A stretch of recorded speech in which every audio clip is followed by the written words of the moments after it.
back to the Acoustic Shop channel. I am John, here with my trusty and faithful sidekick, Jeremy. Thank you for allowing me to be here today. It's so pleasant. It is. Today we're going to be talking about this vintage Martin guitar and all of its coolness. You know, vintage guitars are just cool, Jer. They are. This is going to be a Martin OO-18, and we will talk about it right after this. Classic.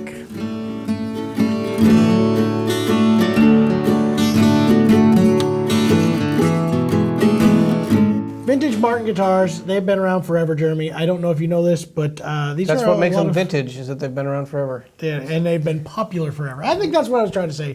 But before we get into all the details of this guitar, I do want to please welcome you to our channel. You know what hasn't been around forever is this YouTube channel. Well, that's true. And we've been around a few years now, and it's growing.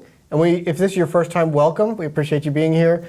And someday we'll be able to say, that was a vintage episode we did. Right. Actually, we can say that right now because it was a vintage episode about a vintage guitar. There you go. But if you like what you're hearing and want to see and hear more of it, support the channel. Yeah, subscribe down below and be sure and comment and say what you think. If you have a vintage Martin or if you've ever seen one or heard of one, please put that in the comments below. But that should be everyone. There you go. Everyone's heard of a vintage Martin. They sure have.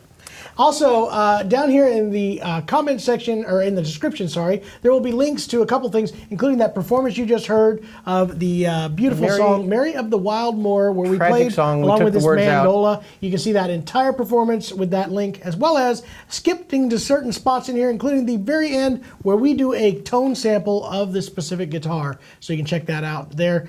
Otherwise, you're going to sit around and listen to us, and we're going to talk all about vintage guitars. We will pontificate. I don't even know what that means, but we're going to do it. We are totally doing that, whatever that is. Anyway, we're going to talk about this guitar right here. This is a 1954 OO-18. I remember that year. Martin Guitars. No, you do not. You know what is actually pretty cool about this? This is actually the birth year of our father. I don't know if you know that. Did you know that? Sure. It is. He didn't know. This is actually built for my dad. They were all sitting around. Hey, Dad, at Martin. It's for sale right now.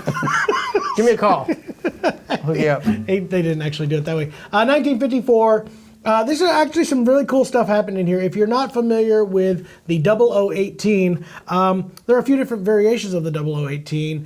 The old, more parlor style ones, the 12 fret variations, and then later on they moved to 14 fret variations, which is what you see right here. For people that, most people that are watching this channel know what that means, but for those that are uninitiated or just kind of getting into it, that's where the body meets the neck. So yeah, there, it's meeting at the 14th fret. Right now, it's meeting at the 14th fret. On the slope shoulders or smaller slotted headstock variations or parlor guitars, that would have been at the 12th fret. The scale length is about the same, but the body stretches. They just had a short scale on this. I do believe that when they switched to the 14 frets, they went to long scale. You guys are going to tear me up on there because I didn't do my research on that. Measuring tape. You had to bring it up. I wouldn't even said a word about that. You knew I was setting you up for a home run. I believe that's the case. I may be wrong. I'm probably wrong. You know what? Scratch what I just said. If you would like to know whether it was a short scale or long scale, look it up yourself. Look in the comments below because some expert has corrected us. Just look it up yourself. That's all I got to do. Google. Anyway, 14th fret variation of this. The 18 series, if you're also not familiar with Martin and how they did their series, the number would tell you what the wood combination, as well as how fancy and all the features of that particular guitar would be. That's right. The 15s, I believe, were all mahogany. 18 was mahogany back and sides with a spruce top, or 17, sorry, all mahogany. That's what I meant to say.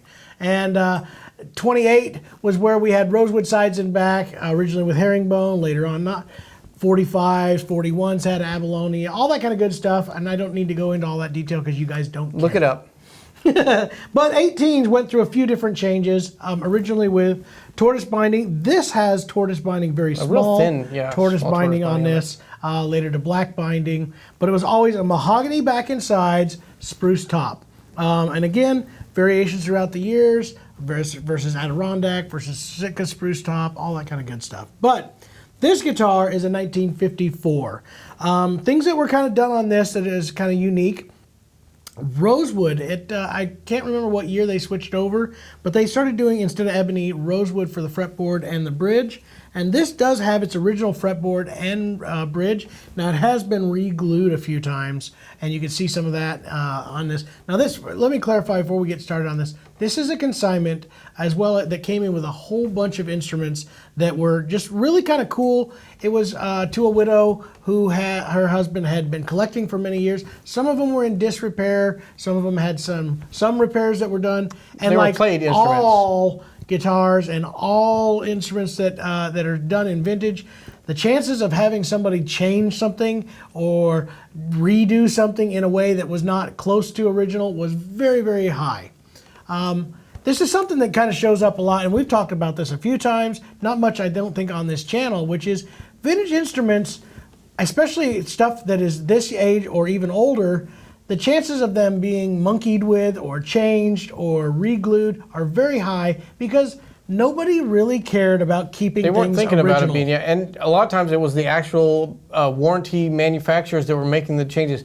Gibson was well known for, you send back a mandolin for, I don't know, a new fretboard put on it, and they say, you know what, that finish looks a little bit beat up. Let's just refinish it for them too. Yeah. And it was just like, oh, we'll thrill that customer. And normally the customer was thrilled, not really realizing that cut the value of that vintage instrument in half now. So if you find an instrument that has been refinished, it takes about half the value off of it.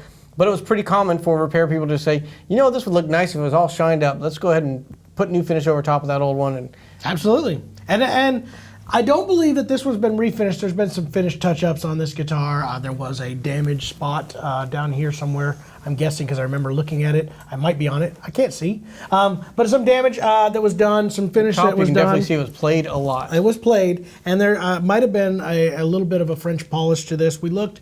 I can't be certain on that. Some bridge plate work has been done, but it was very common for that kind of stuff to happen. So it's not unexpected when we see guitars like this. But honestly, this is in more original condition than I expected. Being that it was such a player, I expected to see a lot more things had been changed.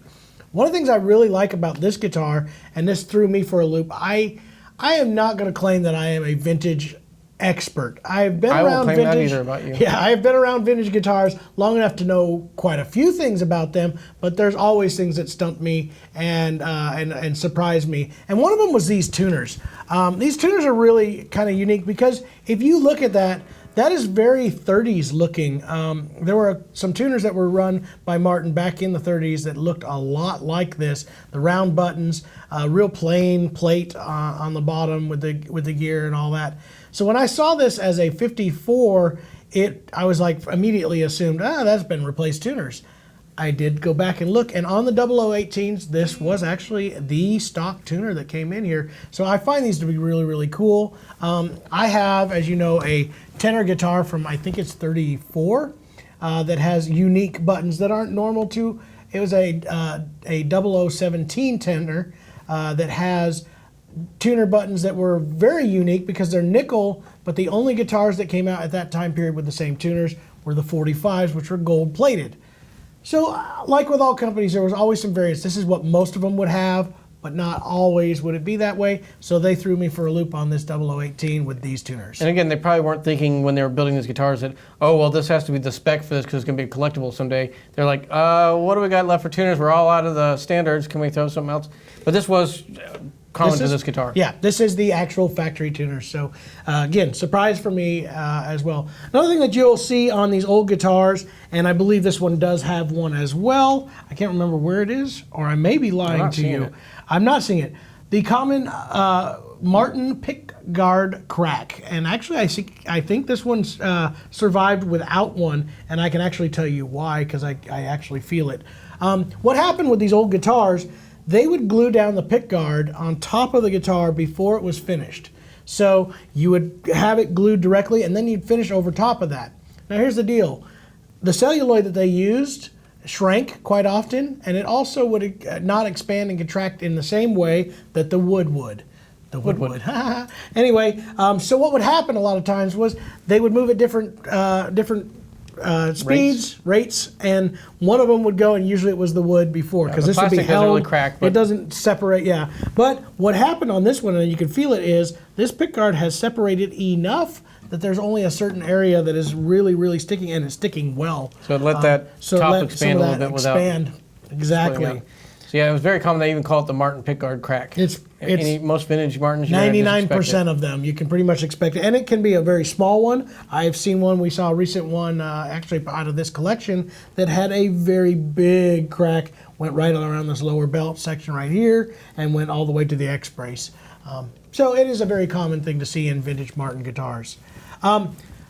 You guys all know this. If you've ever played a vintage guitar, there is nothing like it. We've got a lot of things that have really come close. They keep getting better and better, and I've said it a million times. One of these times we may have to do a shootout just to see, is it the vintage guitar or is it a psychological thing? When you see this guitar and you pick it up and play it, is there some of that? There's some of the mojo that just kind of happens. I will go with that. And that's why a lot of people do the doo-doo. You say wood, I say doo-doo. That's why a lot of people will have their guitars antiqued. And there's been a lot of debate online. Why would you do that to a brand new instrument? Try to make it look old. It may feel cool though. It's got that cool vibe to it when it has that look and feel. I'm not against it. I'm not saying I would do it, but I'm not against it. I took your guitar and just like took some sandpaper and scraped it across the I've actually had sidewalk. quite a few people do some of those things to my guitars. I appreciate that. Anyway, no, I personally do think there is a difference, and it's what it is to me. The wood has actually changed over the amount of time. I have said it over and over. I think their guitar manufacturers are building better guitars than ever before. I will stake that on anything I have. I think that the quality is way above what these vintage guitars were. That said, you cannot recreate the things that have happened to a guitar over an 80-year-old period. In this case, a 67-year-old period or whatever it is. It's impossible. So things change. The guitar changes with it. The mandolin changes, whatever it is. Probably the wood growth at the time was a slower growing wood they probably had to pick from, so it could have been they had what they different milled. Wood selection, correct. So there's definitely something to that. No matter what it is, whether it's just a feeling, whether it is the sound, there is something to it, and every player who plays a vintage instrument goes out of there feeling like something magical happened. Sound-wise, feeling-wise, whatever it is, there is something magical about those, and I definitely encourage everybody to. If you see a vintage instrument and you can get your hands on it, try it out. See what it is, because there's something about them that is very, very hard to recreate. And if you see a new one, just take it and drag it across the pavement. Do not do that. To see if you can simulate. You're going to have people vintage. coming into the shop trying to do stuff Just like that. don't do it here. Yeah. We have a few people who would like to direct you at. I'll give you some addresses. Just put a comment down below and I'll send you their way. I'd like to vintage your guitar for you if you don't mind. Anyway, this is a really, real cool piece. What is great about a guitar like this is kind of fun for you if you want to be a collector to get into a vintage thing without having to spend a lot of money. The OO guitars are not as sought after as the dreadnoughts and some of the bigger guitar shapes. So this is a really cool way to get a vintage sound affordably, 50s era in mahogany. Again, hasn't hit that real stride of the super high priced vintage guitars. You're not looking at $60,000 or $70,000 on something like this. It's a much more affordable way to get into one, especially in a player condition.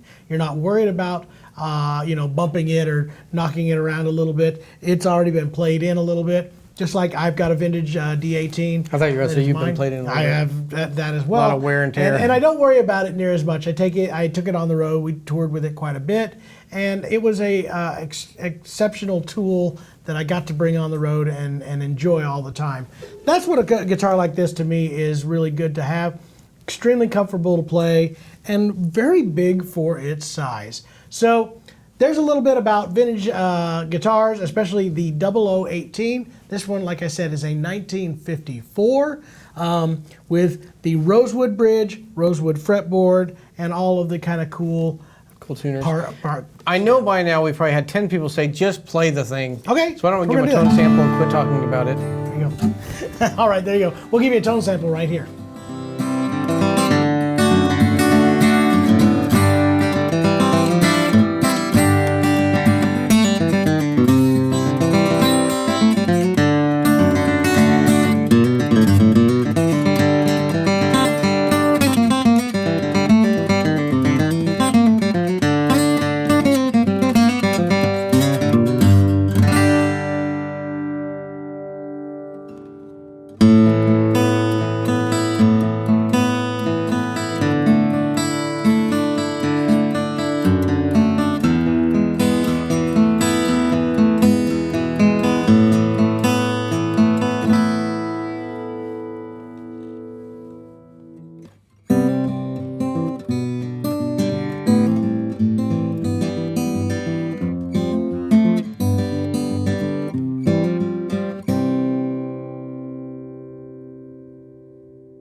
And we really appreciate you guys watching that video. It was my favorite one we've made so far. We've done hundreds of videos, and that was the best one. It was. And the next one's going to be even better. If you'd like to see that, be sure you subscribe to this channel. And also, the more you comment and interact below, the more the YouTube algorithms pick it up and start pushing it out to other people, like-minded people. Algorithms? Algorithms, they're everywhere. They permeate the internet, and YouTube's got one, and it watches our videos, and it sees how much you comment, and then it pushes us to other people like you. And we want everyone to experience the Acoustic Shop world, where we talk about instruments, we do reviews, we got some fun videos coming up. We thank you guys so much for being a part of it, and we'll see you in the next video.